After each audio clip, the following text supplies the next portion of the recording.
Next topic conductance of solution. जब हम किसी सॉल्यूशन के अक्रॉस वोल्टेज अप्लाई करते हैं तो ये इलेक्ट्रिसिटी को कंडक्ट कर भी सकता है और नहीं भी। कितना ये करंट कंडक्ट कर रहा है, that is conductance of solution. इसको हम कैलकुलेट कैसे कर सकते हैं? It is current carrying capacity of solution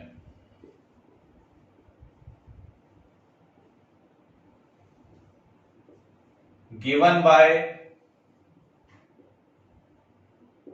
reciprocal of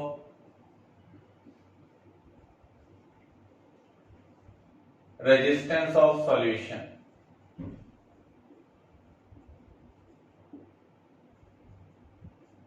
अब हम इस रेजिस्टेंस को कैसे कैलकुलेट करेंगे?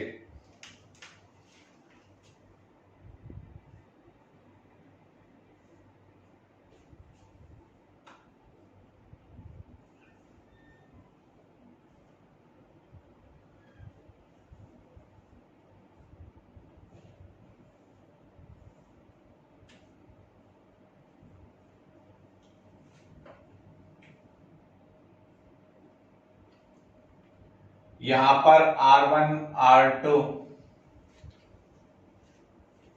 फिक्स्ड रेजिस्टेंस है, ये वेरिएबल रजिस्टर है। यहां पर हम सॉल्यूशन प्लेस कर रहे हैं जिसकी हमें कंडक्टेंस को मेजर करना है। आगे हमने वायर को बैटरी के 2 टर्मिनल से कनेक्ट किया हुआ है, एक पॉजिटिव टर्मिनल और एक नेगेटिव टर्मिनल। अब हम क्या करेंगे, इस रेजिस्टेंस की वैल्यू को चेंज करेंगे। एक पार्टिकुलर रेजिस्टेंस पर गैल्वेनोमीटर का डिफ्लेक्शन हमें क्या मिलेगा? 0 मिलेगा। तो इस सिचुएशन में हम कह सकते हैं ये जो व्हीटस्टोन ब्रिज है ये क्या हो जाएगा? बैलेंस्ड हो जाएगा। तो हम यहां पर क्या अप्लाई कर सकते हैं? R1 upon R3 equal to R2 upon R solution. R1 R2 हमें पता है, R3 हम इसका यूज कर डिटरमाइन कर सकते हैं। इस रिलेशनशिप का यूज कर हम रेजिस्टेंस ऑफ सॉल्यूशन निकाल सकते हैं। रेजिस्टेंस का जो रेसिप्रोकल होगा that is conductance of solution. Conductance की यूनिट क्या होगी? पर ओम, या फिर हम इसको उल्टा भी लिख सकते हैं MHO मो।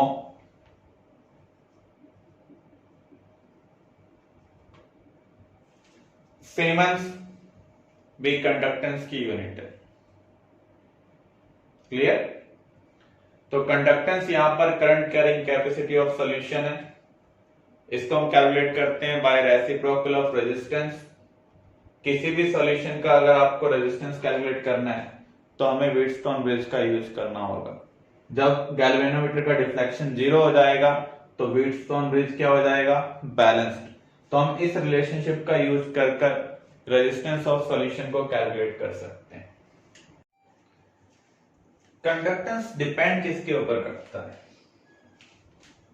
कंडक्टेंस डिपेंड करता है number of charge carrier.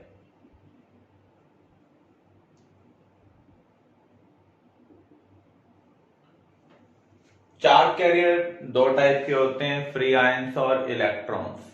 Metal में तो फ्री इलेक्ट्रॉन्स चार्ज कैरियर है, कंडक्शन के लिए रिस्पॉन्सिबल है। लेकिन सॉल्यूशन में इलेक्ट्रॉन्स नहीं होते हैं, वहां पर आयंस कंडक्शन के लिए रिस्पॉन्सिबल होते हैं।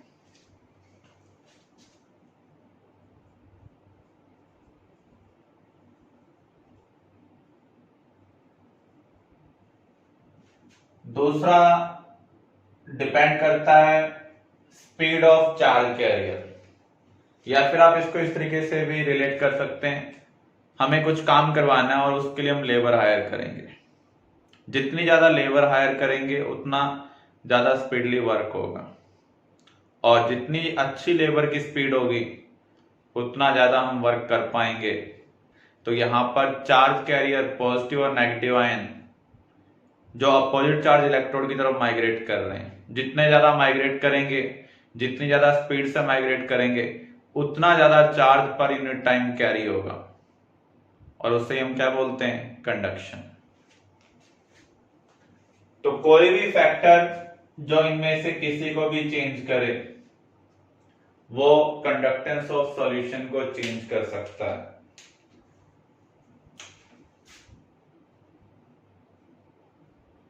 Factors which decide conductance of solution. First factor, nature of electrolyte.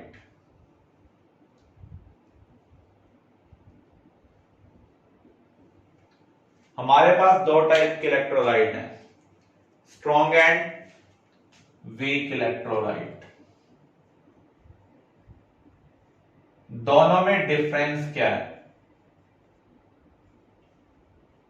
ये जो स्ट्रॉन्ग इलेक्ट्रोलाइट है ये हमें ज्यादा आयन प्रोवाइड करेगा, क्योंकि आपको पता है स्ट्रॉन्ग इलेक्ट्रोलाइट ऑलमोस्ट डिसोसिएट हो जाते हैं, और वीक इलेक्ट्रोलाइट पार्शली डिसोसिएट होते हैं, तो ये आपको comparatively less number of ions provide करेंगे एट सेम कंसंट्रेशन।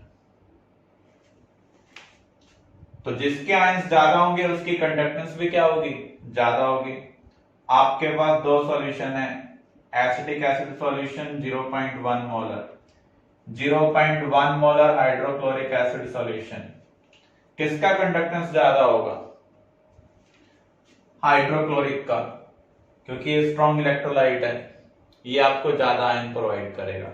जो ज्यादा आयन प्रोवाइड करेगा उसकी कंडक्टेंस भी क्या होगी, ज्यादा होगी। क्लियर? सेकंड फैक्टर,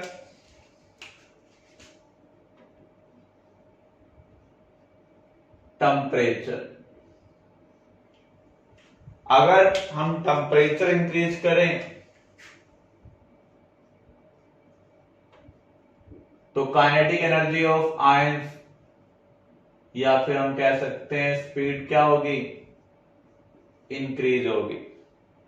इसका मीनिंग कंडक्टेंस भी क्या होनी चाहिए, इंक्रीज होनी चाहिए। ये किसके लिए एप्लीकेबल है, इलेक्ट्रोलाइटिक सॉल्यूशन के लिए। मेटेलिक कंडक्टर में हम ऑब्जर्व करते हैं टेम्परेचर इंक्रीज करने पर कंडक्टेंस डिक्रीज होती है। मेटेलिक कंडक्टर के अंदर दो पार्ट होते हैं, एक मोबाइल पार्ट, एक इमोबाइल पार्ट। कर्नल्स क्या है, इमोबाइल पार्ट है, और फ्री इलेक्ट्रॉन्स या loosely bound electrons mobile part का काम कर सकते हैं। तो जब हम टेम्परेचर इंक्रीज करते हैं तो वाइब्रेशन इंक्रीज होती है, कर्नल्स ज्यादा वाइब्रेट कर रहा है। फ्लैट सरफेस पर रन करना इजी है, जबकि वाइब्रेटिंग सरफेस पर रन करना क्या है, डिफिकल्ट है। तो वाइब्रेशन इंक्रीज होने की वजह से मेटेलिक कंडक्टर में flow of electron, speed of electron slow down हो जाता है, इसलिए वहां पर conductance with increase in temperature क्या हो रहा है, डिक्रीज हो रहा है। Third factor, extent of dilution.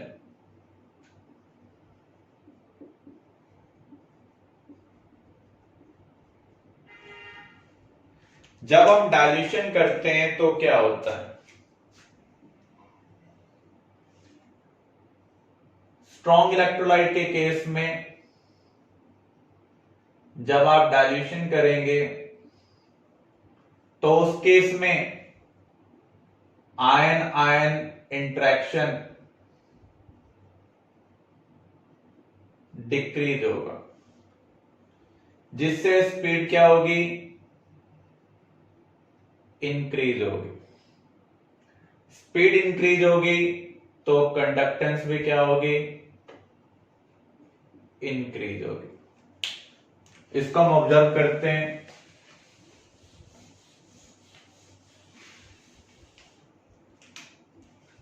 ये आपके पास नेगेटिव चार्ज इलेक्ट्रोड है, तो इसकी तरफ पॉजिटिव आयन अप्रोच कर रहा है। अब जब पॉजिटिव आयन इधर अप्रोच करेगा तो नेगेटिव आयन उससे अपनी ओर खींचेंगे।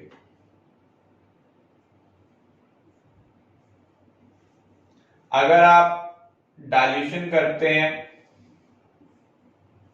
तो कंसंट्रेशन डिक्रीज होती है। इसका मीनिंग पॉजिटिव चार्ज आयन के अराउंड नेगेटिव चार्ज आयन क्या होंगे, कम होंगे।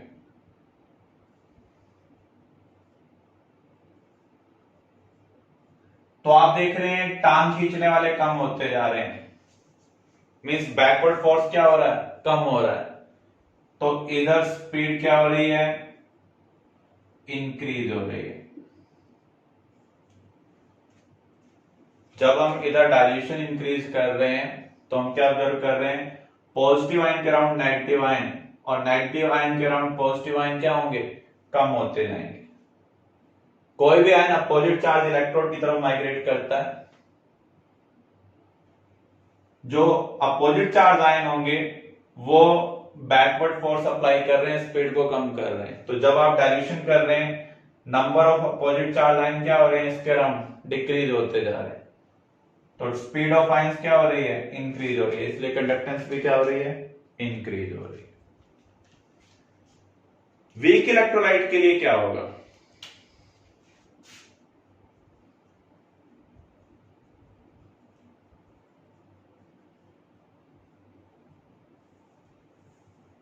वीक इलेक्ट्रोलाइट में भी सेम इंपैक्ट होगा।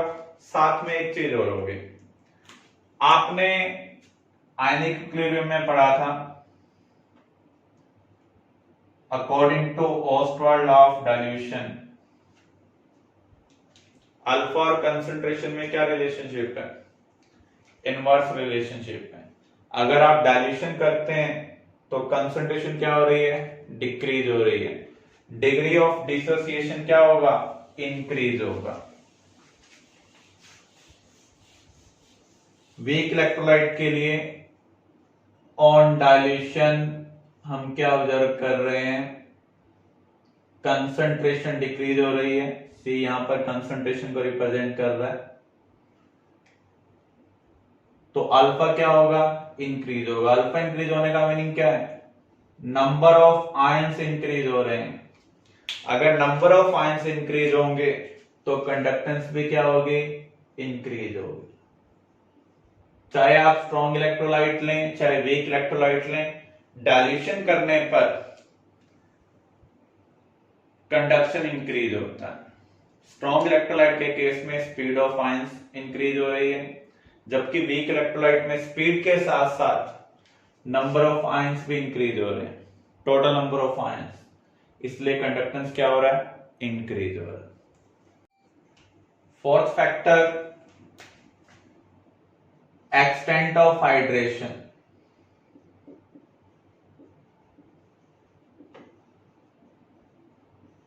जब हम सॉल्यूशन बनाते हैं तो नॉर्मली वाटर को एज ए सॉल्वेंट लेते हैं। सभी आयंस इक्वली हाइड्रेट नहीं होते हैं, कोई कम होगा कोई ज्यादा होगा। तो यहां पर जो कंडक्शन है वो किसके ऊपर डिपेंड करेगा, स्पीड के ऊपर डिपेंड करेगा, और स्पीड डिपेंड करेगी inversely proportional to extent of hydration. Extent of hydration का मीनिंग क्या है, कितने वाटर मॉलिक्यूल बाइंड हो रहे हैं बाय अट्रैक्शन। अगर हम सोडियम आयन और पोटेशियम आयन को वाटर में डालते हैं, दोनों के साथ equal number of water molecule bind नहीं होंगे।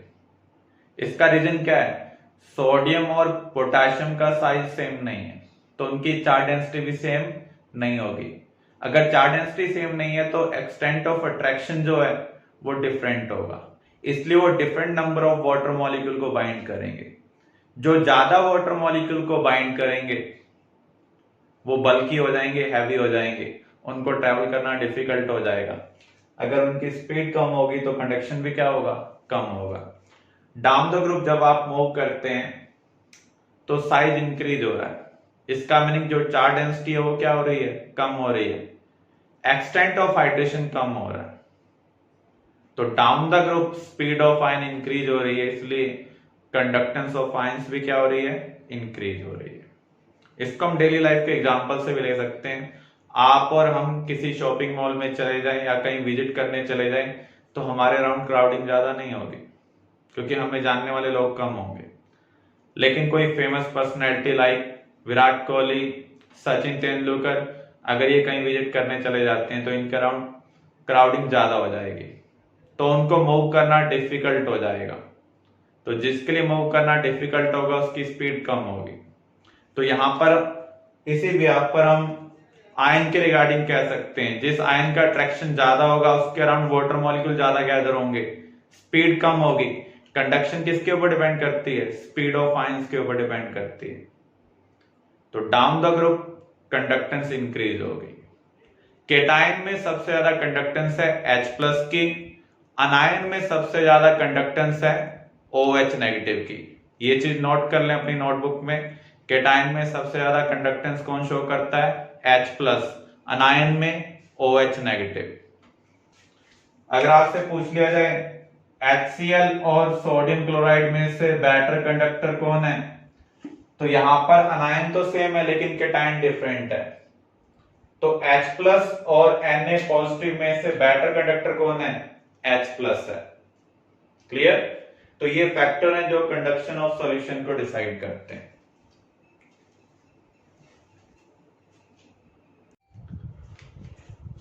Next topic, some important compounds.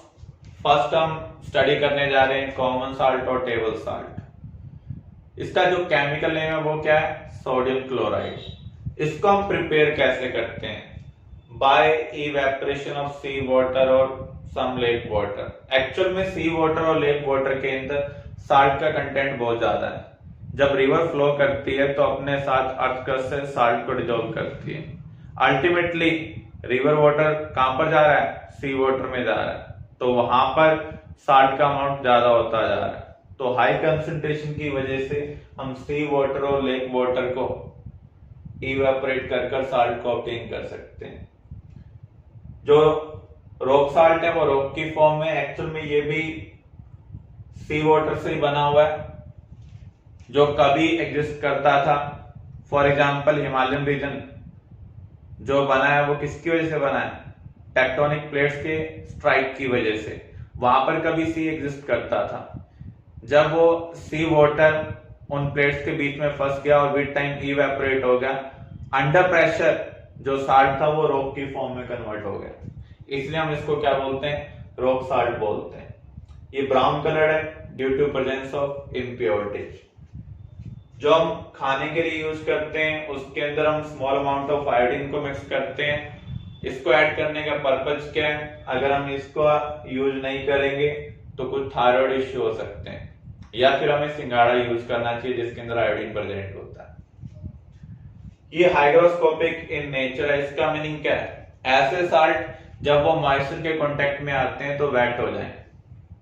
Sodium chloride hygroscopic nature show करता है due to presence of impurities of calcium and magnesium. तो यहां पर जो क्लोराइड ऑफ कैल्शियम और मैग्नीशियम है वो एज ए इम्प्योरिटी प्रेजेंट है जो मॉइस्चर को अब्जॉर्ब करते हैं, जिससे ये वेट हो जाता है। अब हम जो मार्केट से साल्ट परचेज कर लाते हैं उसमें हम कुछ केमिकल्स ऐड करते हैं ताकि वो मॉइस्चर को अब्जॉर्ब ना कर पाए। यूजेस क्या है, फूड स्टफ में यूज करते हैं टू प्रोवाइड टेस्ट। इसको हम एज ए प्रिजर्वेटिव भी यूज करते हैं। हम पिकल क्यों बनाते हैं, फूड स्टफ की लाइफ को इंक्रीज करने के लिए, तो वहां पर हम साल्ट का यूज करते हैं। साल्ट यूज करने की वजह से बैक्टीरिया किल हो जाते हैं, तो इसलिए वहां पर हम इसको एज ए प्रिजर्वेटिव यूज करते हैं। आइसक्रीम बनाने के लिए हम इसको आइस के साथ मिक्स करते हैं ताकि फ्रीजिंग पॉइंट डिक्रीज हो जाए। ऐसे ही सोप को प्रिपेयर करने के लिए भी हम इसका यूज करते हैं, और सोप की प्रिपरेशन हम कार्बन कंपाउंड चैप्टर में स्टडी करेंगे। Clear?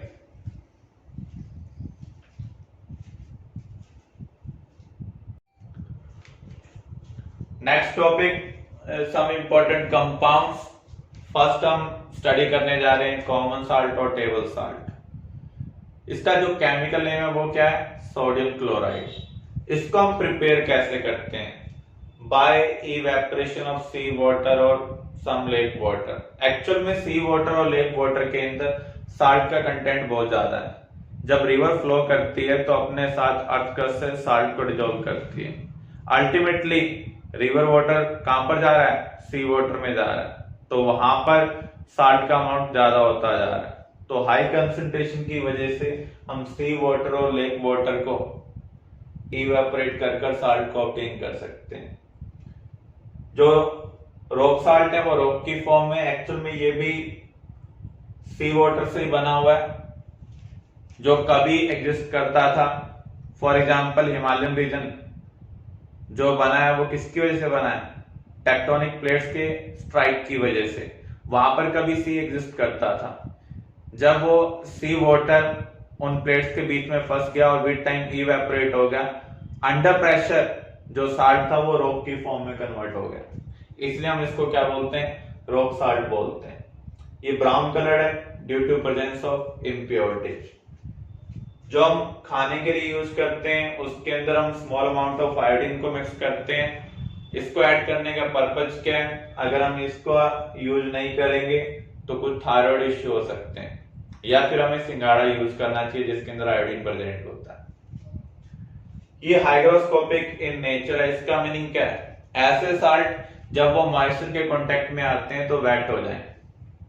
Sodium chloride hygroscopic nature show करता है due to presence of impurities of calcium and magnesium. तो यहां पर जो क्लोराइड ऑफ कैल्शियम और मैग्नीशियम है वो एज ए इम्प्योरिटी प्रेजेंट है जो मॉइस्चर को ऑब्जॉर्व करते हैं, जिससे ये वेट हो जाता है। अब हम जो मार्केट से साल्ट परचेज कर लाते हैं उसमें हम कुछ केमिकल्स ऐड करते हैं ताकि वो मॉइस्चर को ऑब्जॉर्व ना कर पाए। यूजेस क्या है, फूड स्टफ में यूज करते हैं टू प्रोवाइड टेस्ट। इसको हम एज ए प्रिजर्वेटिव भी यूज करते हैं। हम पिकल क्यों बनाते हैं, फूड स्टफ की लाइफ को इंक्रीज करने के लिए, तो वहां पर हम साल्ट का यूज करते हैं। साल्ट यूज करने की वजह से बैक्टीरिया किल हो जाते हैं, तो इसलिए वहां पर हम इसको एज ए प्रिजर्वेटिव यूज कर रहे हैं। आइसक्रीम बनाने के लिए हम इसको आइस के साथ मिक्स करते हैं ताकि फ्रीजिंग पॉइंट डिक्रीज हो जाए। ऐसे ही सोप को प्रिपेयर करने के लिए भी हम इसका यूज करते हैं, और सोप की प्रिपरेशन हम कार्बन कंपाउंड्स चैप्टर में स्टडी करेंगे। क्लियर?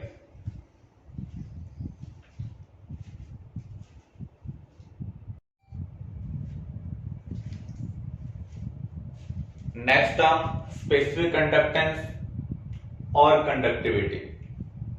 स्पेसिफिक का मीनिंग होता है यूनिट अमाउंट के लिए जो भी हम कैलकुलेशन कर रहे हैं। जैसे रेजिस्टिविटी एक स्पेसिफिक टर्म है, तो यहां पर हम कंडक्टेंस के पॉइंट व्यू से देख रहे हैं। It is the conductance of unit volume of solution.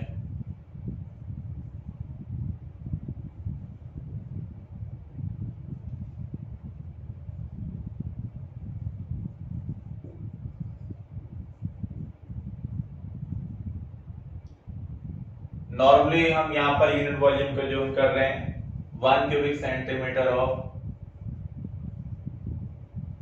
Solution.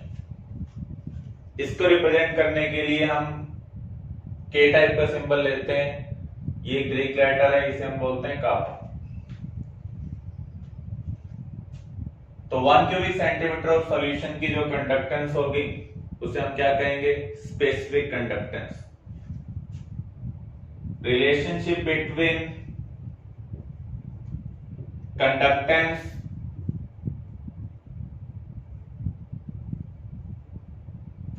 and specific conductance.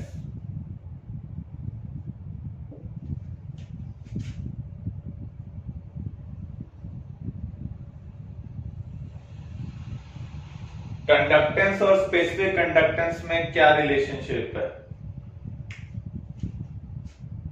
आपको पता है। रेजिस्टेंस क्या होगा, resistivity into length of wire upon area of cross section of wire. Metallic conductor के लिए ये एप्लीकेबल है, और यही रिलेशनशिप सॉल्यूशन के लिए भी एप्लीकेबल है, इलेक्ट्रोलाइटिक सॉल्यूशन के लिए एप्लीकेबल है। यहां पर इसे हम कहेंगे height of solution. This is area of cross section of solution. जिस भी कंटेनर में आपने उसको प्लेस किया हुआ है उसकी कुछ ना कुछ हाइट होगी, जहां तक आपने सॉल्यूशन को फिल किया होगा उसका कुछ ना कुछ एरिया ऑफ क्रॉस सेक्शन होगा। तो ये किसी भी कंटेनर के लिए कांस्टेंट है, तो इसलिए हम इसको यहां पर क्या बोल रहे हैं, सेल कांस्टेंट। रीअरेंज करते हैं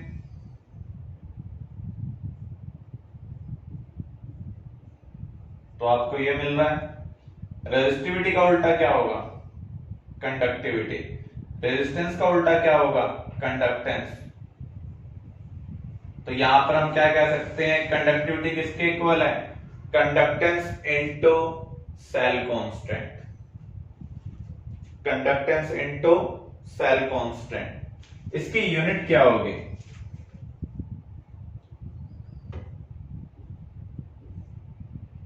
कंडक्टेंस की यूनिट क्या है, पर ओम। लेंथ आप मान लीजिए सेंटीमीटर में ले रहे हैं तो एरिया क्या होगा, सेंटीमीटर स्क्वायर। सॉल्व करते हैं तो आपको यूनिट क्या मिल रही है, पर ओम पर सेंटीमीटर। सेल कांस्टेंट की यूनिट मिल रही है centimetre upon centimetre square, means पर सेंटीमीटर। तो यहां पर सेंटीमीटर कुछ फिक्स नहीं है, ये मीटर भी हो सकता है। क्लियर।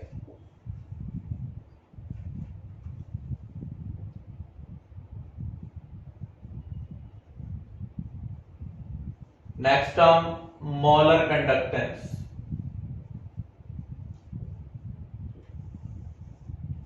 ये हमने जो उल्टा वी टाइप का सिंबल लिया है ये एक्चुअल में लैम्डा है। एक लैम्डा हम ये भी लेते हैं, ये लोअर केस है और ये क्या है, अपर केस है। तो यहां पर अपर केस वाले लैम्डा को हम मोलर कंडक्टेंस ले रहे हैं। मोलर कंडक्टेंस क्या है, it is conductance of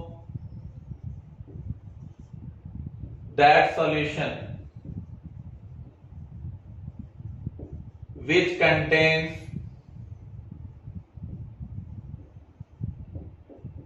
1 mole of electrolyte।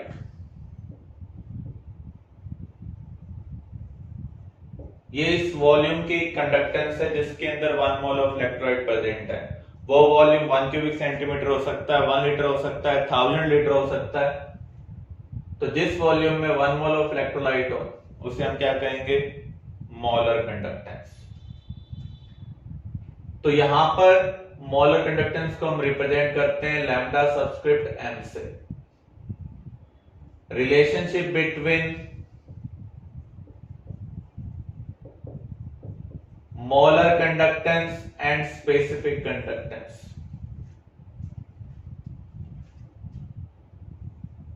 हम एक वॉल्यूम ले रहे हैं 1 क्यूबिक सेंटीमीटर। इस वॉल्यूम की कंडक्टेंस को हम क्या कहेंगे, स्पेसिफिक कंडक्टेंस। अब आप अज्यूम कर लें इस वॉल्यूम के अंदर हमने 1 मोल इलेक्ट्रोलाइट को डिसॉल्व किया हुआ है। प्रैक्टिकली ऐसा पॉसिबल नहीं है, थियोरेटिकली हम अज्यूम कर रहे हैं। तो जिस वॉल्यूम के अंदर 1 मोल ऑफ इलेक्ट्रोलाइट होगा उस वॉल्यूम की कंडक्टेंस को हम क्या कहेंगे, मोलर कंडक्टेंस। तो यहां पर मोलर कंडक्टेंस किसके इक्वल होगी, स्पेसिफिक कंडक्टेंस के इक्वल होगी। अब कोई ये जरूरी तो नहीं है कि हमेशा हम वॉल्यूम 1 क्यूबिक सेंटीमीटर ही लें, वॉल्यूम कुछ भी हो सकता है। अगर हम 20 क्यूबिक सेंटीमीटर वॉल्यूम लें तो यहां पर जो सॉल्यूशन की कंडक्टेंस होगी वो क्या होगी, स्पेसिफिक कंडक्टेंस इनटू वी। क्योंकि 1 क्यूबिक सेंटीमीटर की कंडक्टेंस कापा है तो वी की क्या होगी, कापा इनटू वी। अगर हम यहां पर 1 मोल इलेक्ट्रोलाइट ले लें तो इस केस में इस सॉल्यूशन की जो कंडक्टेंस होगी उसे हम क्या कहेंगे, मोलर कंडक्टेंस। तो यहां पर मोलर कंडक्टेंस किसके इक्वल होगा, specific conductance into volume of solution in cubic centimeter which contains 1 mole of electrolyte। अगर हमें मोलैरिटी दी हुई है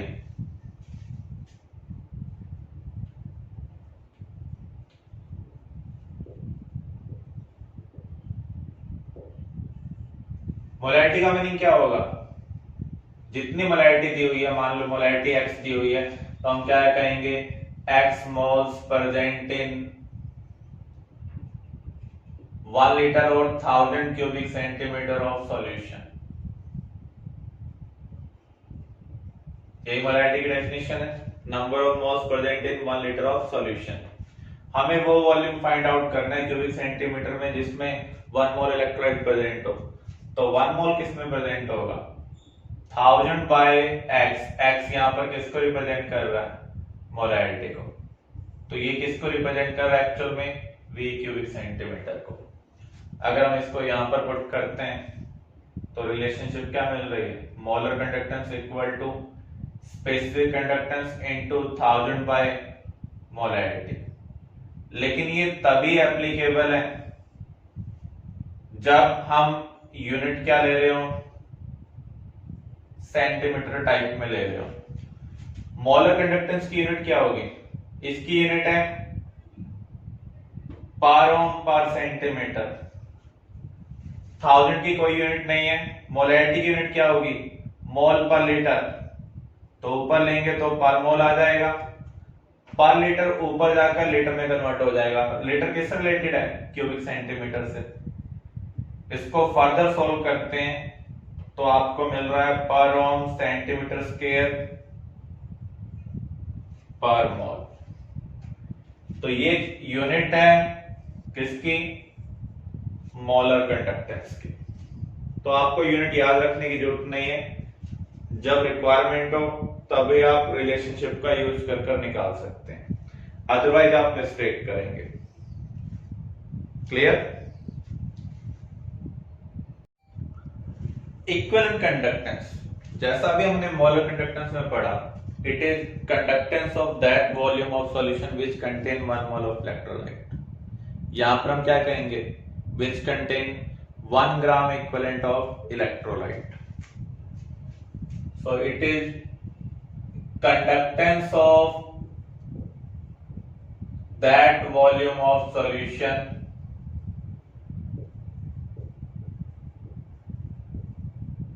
which contains 1 gram equivalent of electrolyte। Equivalent conductance को रिप्रेजेंट करने के लिए हम लैम्डा के सब्स्टिट्यूट में लिखेंगे AQ। इक्विवेलेंट कंडक्टेंस और स्पेसिफिक कंडक्टेंस में क्या रिलेशनशिप है, equivalent conductance equal to specific conductance into 1000 by normality. पहले हमने जहां मोलैरिटी लिखा था, अब यहां वहां पर हम क्या लिख रहे हैं, नॉर्मेलिटी लिख रहे हैं। इस रिलेशनशिप का आप तभी यूज कर पाएंगे जब वॉल्यूम की यूनिट क्या हो, क्यूबिक सेंटीमीटर। अगर क्यूबिक मीटर है तो यहां पर हमें चेंज करना पड़ेगा, क्यूबिक सेंटीमीटर को हमें क्यूबिक मीटर में कन्वर्ट करना होगा, तब ये रिलेशनशिप चेंज हो जाएगी, चाहे वो मोलैरिटी वाला केस हो चाहे नॉर्मेलिटी वाला। यूनिट क्या होगी, पर ओम सेंटीमीटर स्क्वायर पर ग्राम इक्विवेलेंट। ये इक्विवेलेंट कंडक्टेंस की यूनिट होगी। रिलेशनशिप बिटवीन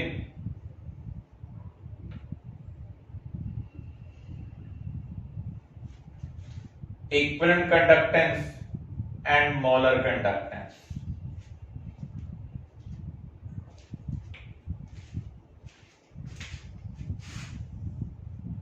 मोलर कंडक्टेंस क्या है, kappa into 1000 by molarity.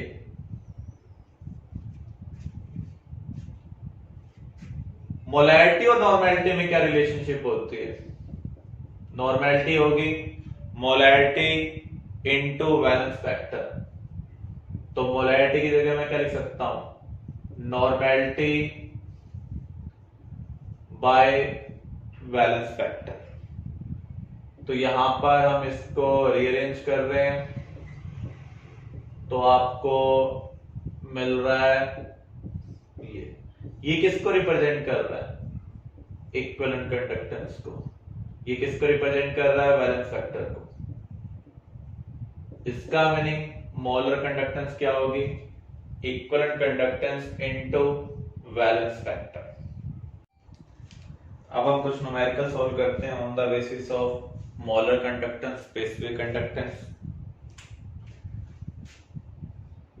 0.1 molar KCl solution of a resistance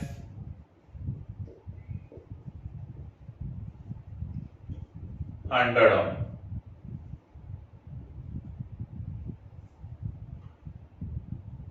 determine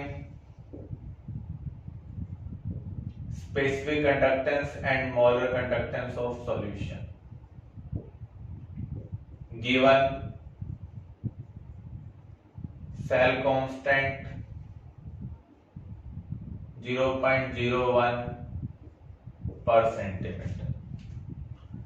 ये इंफॉर्मेशन हमें दी हुई है, इसका यूज करते हुए हमें मोलर कंडक्टेंस और स्पेसिफिक कंडक्टेंस को कैलकुलेट करना है।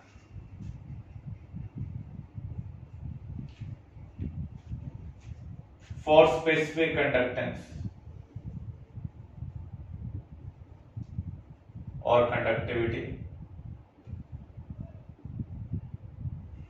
हमें रिलेशनशिप पता है।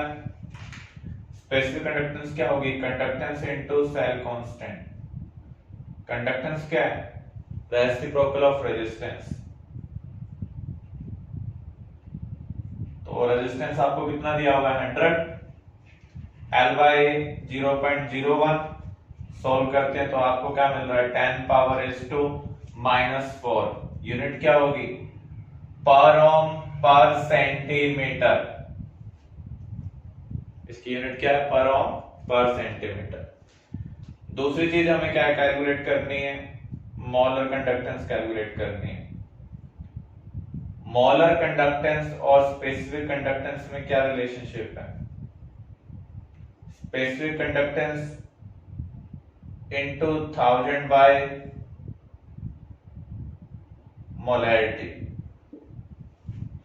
तो यहां पर स्पेसिफिक कंडक्टेंस कैलकुलेट कर चुके हैं, 10⁻⁻⁴। मोलैरिटी आपको दी हुई है 0.1।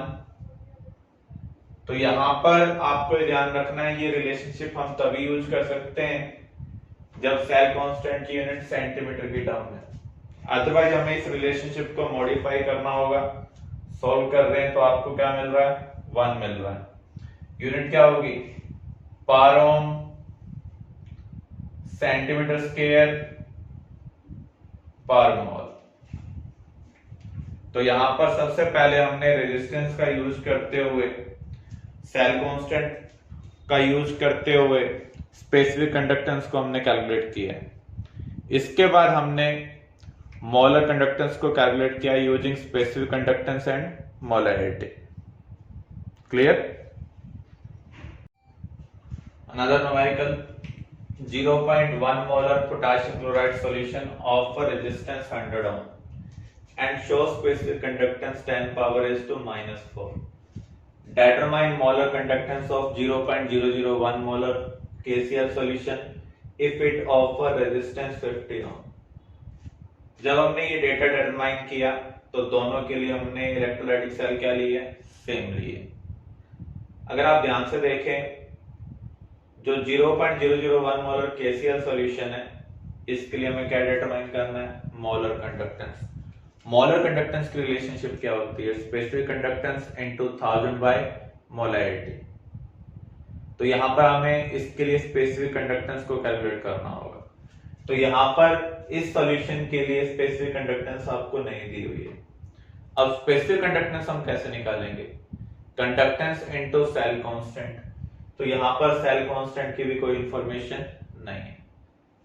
लेकिन अगर आप दोनों के लिए इलेक्ट्रोलाइटिक सेल सेम यूज कर रहे हैं तो इसका जो सेल कांस्टेंट होगा इसका भी वही होगा। क्या ऊपर वाले सॉल्यूशन के लिए सेल कांस्टेंट दिया हुआ है? यहां पर भी सेल कांस्टेंट नहीं दिया हुआ, लेकिन इस इंफॉर्मेशन का यूज करते हुए हम सेल कांस्टेंट निकाल सकते हैं। फॉर 0.1 मोलर KCl सॉल्यूशन आपको रेजिस्टेंस दिया हुआ है 100 ओम, स्पेसिफिक कंडक्टेंस दी हुई है 10⁻⁻⁴। हमें पता है स्पेसिफिक कंडक्टेंस क्या होता है, कंडक्टेंस इनटू सेल कांस्टेंट। तो यहां पर सेल कांस्टेंट क्या होगा, conductance into resistance of solution. तो यहां पर स्पेसिफिक कंडक्टेंस कितना है 10⁻⁻⁴, रेजिस्टेंस कितना है 100। सॉल्व कर रहे हैं तो आपको क्या मिल रहा है 10⁻⁻²। यूनिट क्या होगी, पर सेंटीमीटर, क्योंकि यहां पर जो स्पेसिफिक कंडक्टेंस की यूनिट दी हुई है उसमें सेंटीमीटर। अब हम इसको अप्लाई करेंगे, इसका यूज करेंगे किसके अंदर, 0.001 मोलर KCl सॉल्यूशन में। तो सबसे पहले यहां पर आप देखें क्या क्या इंफॉर्मेशन दी हुई है। रेजिस्टेंस दिया हुआ है, मोलैरिटी दी हुई है, और कुछ इंफॉर्मेशन हमारे पास नहीं है।